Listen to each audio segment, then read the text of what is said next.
I've been told by management Gazandi that I mustn't come and see the show.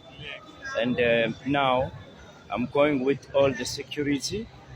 They're kicking me out of the place. They're saying you are not allowed to come and see your daughter. I've paid the money for tickets. No one offered me. I bought the ticket myself. And then now we're going to a meeting. We're crossing the casino. They're saying they will refund me my money for tickets.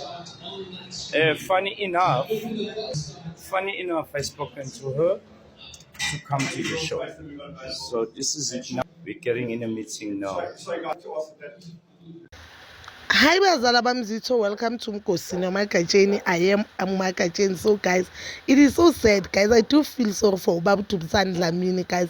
Just imagine uthi ubona umntana yakho ke on stage doing her thing only to later find out that we are not allowed to that concert and bazokunika imali yakho.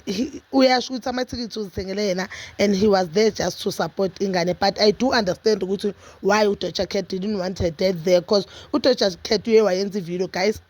Wachaza ukuthi no uyawasendela babakhe i-message ukuthi ucela azombona since she'll be performing la e-Africa, especially to be specific e-South Africa, and we all know ukuthi babakhe he's a South African.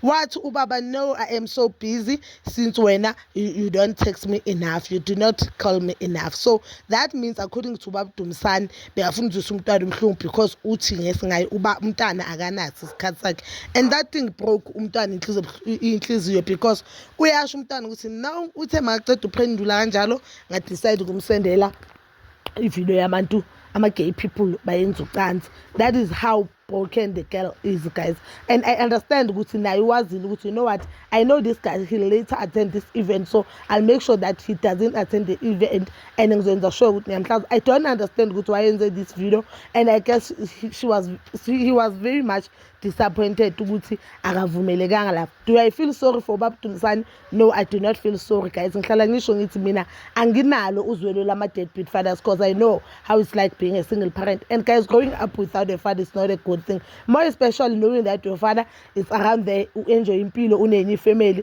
and he chooses not to be your father, but wena ufuna ukuthi choose ukuthi yena abe empilweni yakho. No, I don't blame the girl, and ngifuna nje ukuthi kusisi big up, we love you as South Africans. Asingeni indaba yalo baba ongafuni ukondla ingane, and nathi nje labadoda nathi kwathina ezama-South African nebethu ingane abazikhulisa. I don't understand ukuthi yena bakayofunani lapho ngoba bekasachazile. So I don't feel sorry for Ubaba Dumisani Dlamini. Ngifile ngathi makachubeke yenza into bekayichubeka, or if he wants to be in contact nomntanakhe or he wants to fix a relationship nomntanakhe, he should do that, not emsebenzini nomntana. Because just imagine ngabe umbone lapha, just imagine while performing so bona lo muntu lo uthena nyekezeze ku event yakho and wakuphula umoya wakehlisa umoya, obviously beyizoba khona leya shock, you understand. So awukwazi ukuthi uyo disappoint abantu abaningi, 100,000 of people who bought ama-tickets just to support you just because of umuntu one ongazange abe empilweni yakho from isakhulu. So I do not blame baby girl. I feel like even the management, they handle the situation so very well. Anyway, the girl is not the one who, let's say, distinguished media, ubaba, let's say, distinguished media. We don't know ukuthi bekafuna ukutholani, but again, asingeni as umzansi. If you want to fix the relationship with your baby girl as a father, you can make arrangement nikhulume after to perform. Hayi ukuthi umhlukumeze emsebenzi wakhe so uyavela nje shumkhululu. No, that is not how it works. That is not how we roll, baby boy. Nje impilo mayichubeka. That is all for now bazala bami. Please don't forget to like, subscribe, share and hit that notification button. Nginithanda ukuya nokubuya.